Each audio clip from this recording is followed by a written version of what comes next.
یہ سوال آپ کی کتاب میں دیا ہوا ہے کہ کیا فرق ہے دونوں میں. تو ہم نے ابھی دیکھے فوڈ چین ہوتی ہے وہ ایک سیدھی زنجیر ہوتی ہے، اور فوڈ ویب یا غذائی جال جو ہوتے ہیں اس میں کئی ساری غذائی زنجیریں آپس میں ایک دوسرے سے جڑی ہوئی ہوتی ہیں. اب ہم دیکھتے ہیں ماحولی نظام یا ایکو سسٹم کے بارے میں. ایکو سسٹم جو ہے یہ بہت اہم جز ہے ہماری زندگی کا، بہت اہمیت کا حامل ہے یہ.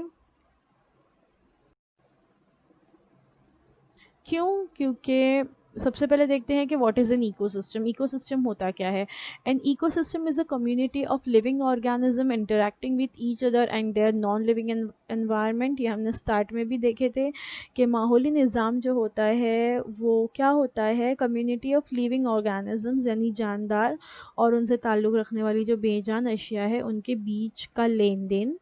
What makes up an ecosystem? Ecosystem کن چیزوں سے بنتا ہے؟ All living things تمام جاندار جن میں plants, animals اور بیکٹیریا کا شمار ہوتا ہے. Non living things غیر جاندار جس میں سورج، پہاڑ، پانی، ندیاں، جھرنے اور مٹی کا شمار ہوتا ہے.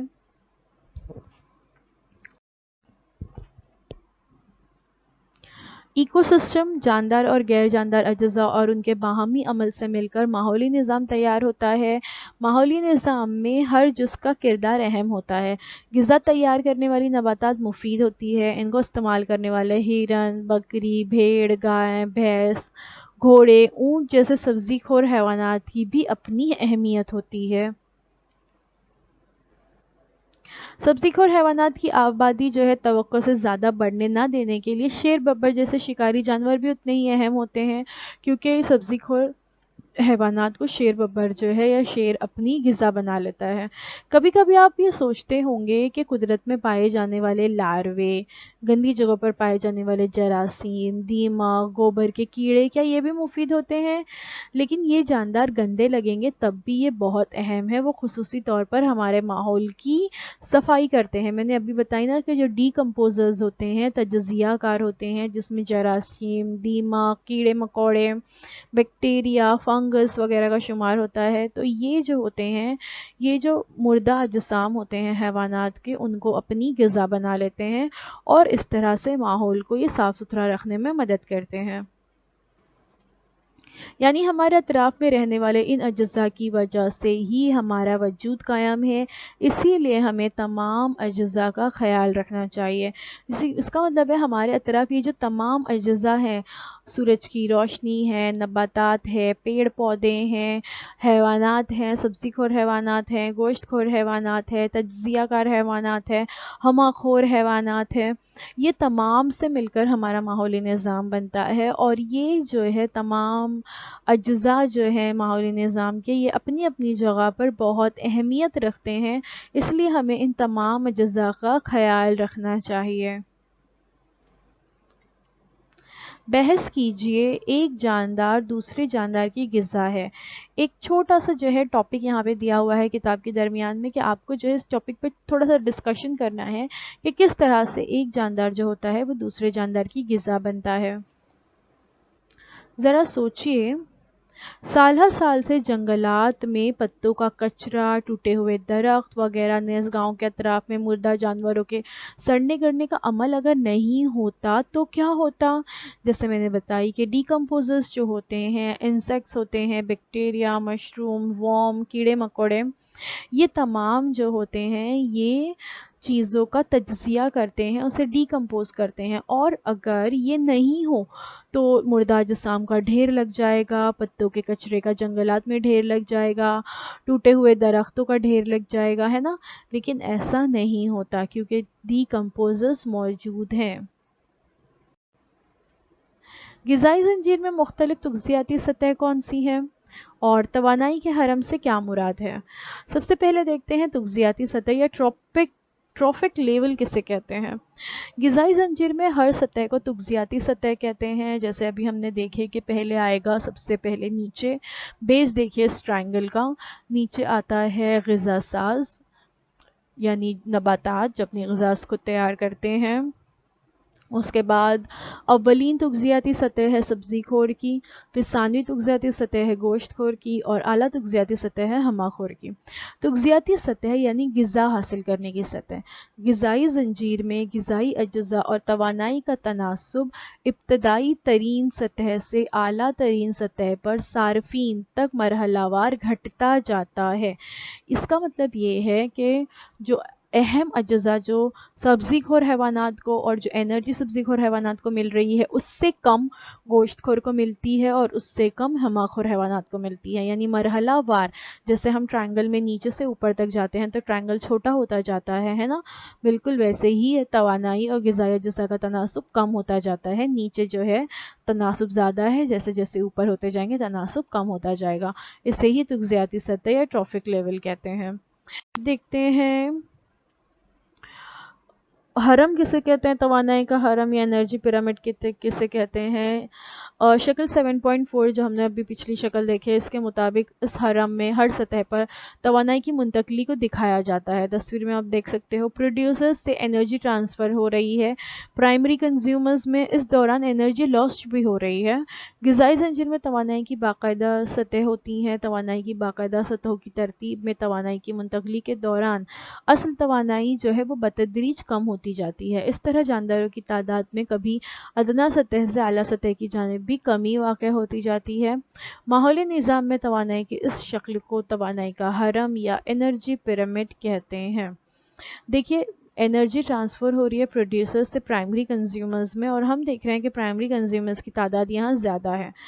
اب پرائمری کنزیومر سے یہ کنورٹ ہو رہی ہے انرجی سیکنڈری کنزیومرز میں۔ ہم دیکھ رہے ہیں کہ سیکنڈری کنزیومر میں تعداد تھوڑی کم ہو گئی اور ٹیریٹری کنزیومرز میں تعداد اور کم ہو جاتی ہے، اور اس دوران کچھ توانائی کا بتدریج توانائی کا کمی بھی ہوتی جاتی ہے، انرجی لاسٹ بھی ہوتی ہے، اور اسے ہی ہم جو ہے توانائی کا حرم یا انرجی پیرامڈ کہتے ہیں۔ ذرا سوچئے، درختوں پر گھونسلہ بنانے والا پرندہ قریب کے تالاب سے مچھلیاں کھاتے ہوں تو کیا پرندہ، درخت اور تالاب ایسے دونوں ماحولی نظام کا حصہ بنتا ہے؟ دیکھیے درخت پر جو گھونسلہ بنانے والے پرندے ہیں وہ تالاب سے مچھلیوں کو کھاتے ہیں۔ مچھلیاں کس کو کھاتی ہیں؟ پروڈیوسرز جو ہوتے ہیں۔ اب یہاں پر سمندر کا یا تالاب کا جو ماحولی نظام ہے اس میں پروڈیوسرز جو ہے کائی، الگائی وغیرہ ہوتے ہیں جو سمندر میں اگتے ہیں، ٹھیک ہے، سمندر میں اگنے والے نباتات کو مچھلیاں کھاتی ہیں، یہ پرائمری کنزیومرز ہو گئے۔ اور انہیں جو ہے بڑی مچھلیاں کھاتی ہیں، بگ فشز کھاتی ہیں، یہ سیکنڈری کنزیومرز ہو گئے، اور انہیں جو ہے پرندے کھاتے ہیں تو یہ ٹیریٹری کنزیومرز ہو گئے، ٹھیک ہے۔ تو اب یہ جو پرندے ہیں یہ درخت اور تالاب دو ماحولی نظام کا حصہ بنتے ہیں، ہے نا۔ تو یہ درخت کے تالاب اور کے ماحولی نظام کا بھی حصہ ہے، کیونکہ یہ درختوں پر موجود چڑیا جو ہوتی ہیں یہ چھوٹی چھوٹی تتلیوں کو، کیڑے مکوڑوں کو بھی کھاتی ہیں، اور ساتھ ہی ساتھ یہ مچھلیوں کو بھی کھاتی ہیں، تو یہ دونوں ماحولی نظام کا حصہ ہے۔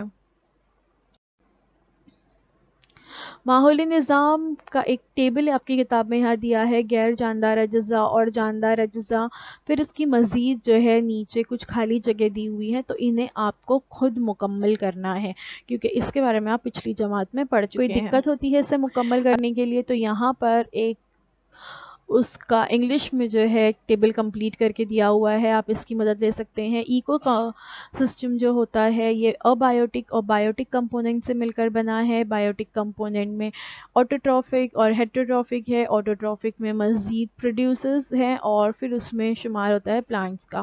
ہیٹروٹروفک میں کنزیومرز اور ڈیکمپوزرز ہیں، اینیملز ہیں، پھر کنزیومرز میں، پھر اینیملز میں ابھی ہم نے دیکھے کہ پرائمری کنزیومرز ہوتے ہیں، سیکنڈری کنزیومرز اور ٹیریٹری کنزیومرز ہوتے ہیں، ڈیکمپوزرز میں بیکٹیریا ہوتے ہیں۔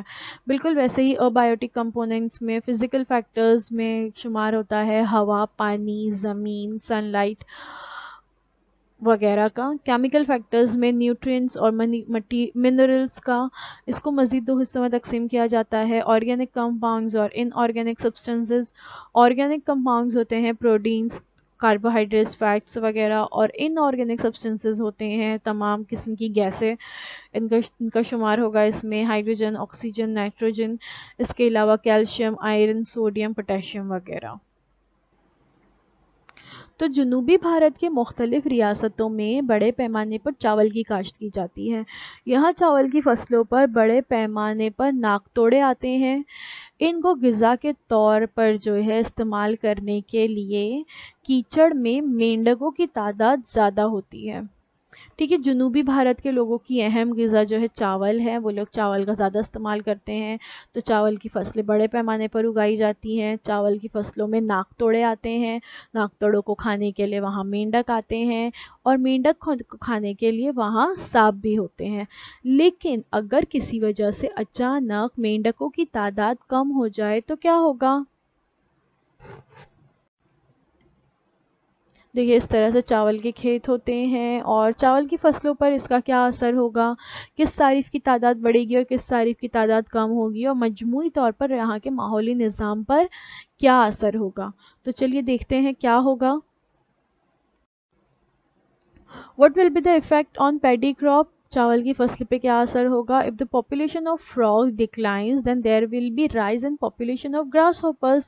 The paddy fields will hence be infested with the insect pests.